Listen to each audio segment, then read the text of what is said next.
Assalamualaikum warahmatullahi wabarakatuh. Perkenalkan, nama saya Lutmila Andriani Sudewo dari kelas MJ301 dalam mata kuliah Manajemen Keuangan Universitas Cyber Asia dengan dosen Ibu Pustika Ayuning Puri. Kali ini saya akan memaparkan materi tentang analisis rasio keuangan. Pada tahun 2020 sampai 2021 terdapat pandemi COVID-19 yang merubah tatanan ekonomi di seluruh dunia. Salah satu perusahaan yang terdampak yaitu PT Astra Agro Lestari Tbk atau yang disingkat dengan AALI, yang merupakan perusahaan yang bergerak dalam bidang pertanian. Hasil pertanian yang jadi andalannya yaitu kelapa sawit. Produk pertanian ini merupakan komoditas perkebunan yang memiliki peran strategis dalam pembangunan ekonomi. Berdasarkan fakta yang ada, pada tahun 2021 terjadi pemulihan pandemi COVID-19, sehingga permintaan impor minyak nabati meningkat, namun produksi relatif stagnan. Untuk itu dilakukan analisis rasio keuangan di tahun 2020 dan 2021, sehingga dapat diperoleh informasi mengenai peningkatan atau penurunan kinerja keuangan pada perusahaan pada periode tersebut. Tujuan dilakukannya penelitian ini yaitu menganalisis kinerja keuangan perusahaan pada PT Astra Agro Lestari Tbk tahun 2020 sampai 2021. Yang pertama terdapat rasio probabilitas. Rasio ini menunjukkan tingkat laba kotor terhadap penjualan. Laba kotor yang dimaksud di sini adalah penjualan yang dikurangi dengan harga pokok penjualan atau HPP atau Cost of Goods Sold. Nilai ini dapat mengindikasikan kewajaran perusahaan terhadap penjualan kepada pihak yang memiliki hubungan istimewa. Kemudian selain itu, setiap jenis industri juga memiliki tingkat kewajaran masing-masing untuk rasio GPM. Seperti contoh untuk jenis perusahaan jasa yang memiliki GPM yang besar karena HPP yang dikeluarkan sedikit, dan untuk jenis usaha seperti PT AALI ini membebankan cukup besar untuk HPP. Bisa kita lihat dalam tabel berikut.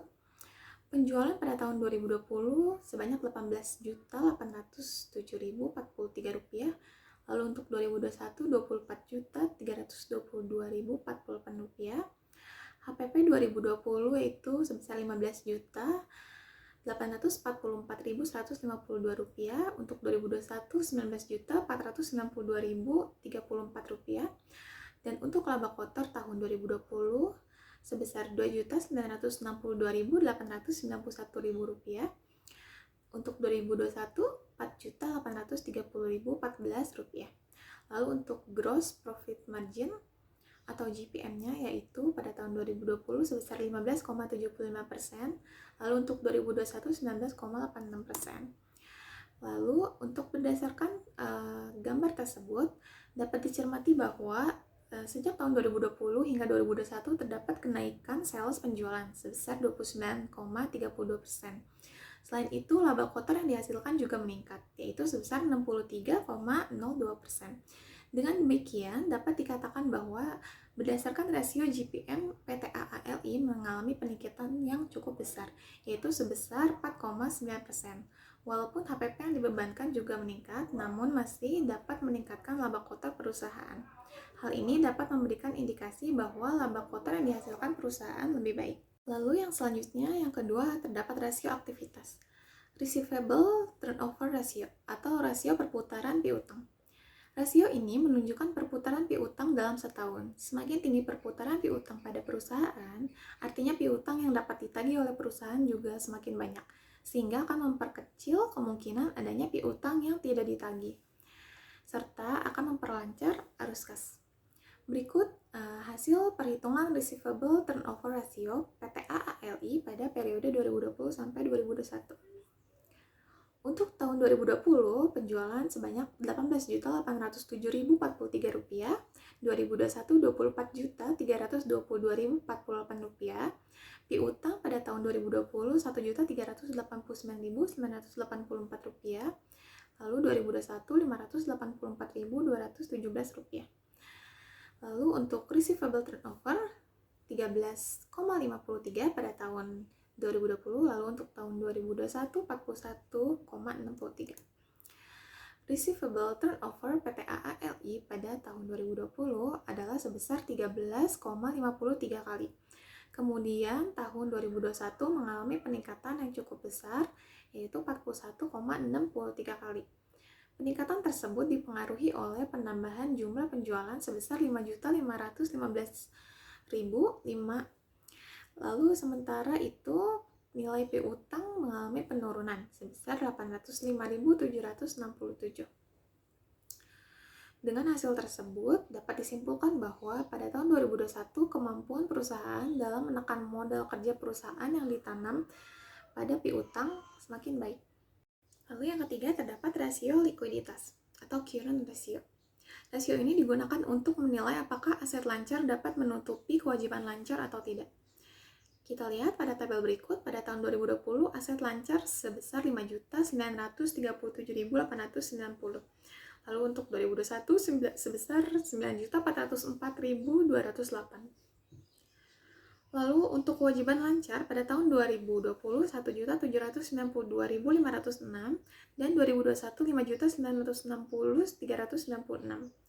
Current ratio pada tahun 2020 3,31, sementara tahun 2021 current rasionya yaitu 1,58. Pada tahun 2021, current ratio mengalami penurunan dibandingkan pada tahun 2020. Hal ini menunjukkan bahwa performa perusahaan dalam menutupi kewajiban lancarnya dengan aset lancarnya sedang menurun meskipun masih dikatakan cukup baik. Yang keempat terdapat rasio solvabilitas, total debt to asset ratio. Rasio ini menunjukkan perbandingan antara total jumlah kewajiban perusahaan dengan total aset yang dimiliki oleh perusahaan. Kita lihat pada tabel berikut, pada tahun 2020 kewajiban sebesar 8.533.437. Lalu untuk 2021 sebesar 9.228.733.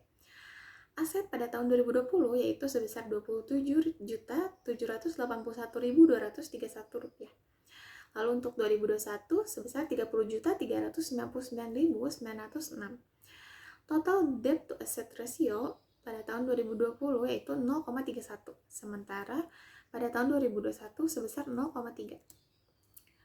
Rasio ini mengalami penurunan dari tahun 2020 ke 2021 sebesar 0,01. Meskipun tidak terlalu signifikan, hal ini tetap menunjukkan bahwa modal aset sebagai penjamin kewajiban semakin besar.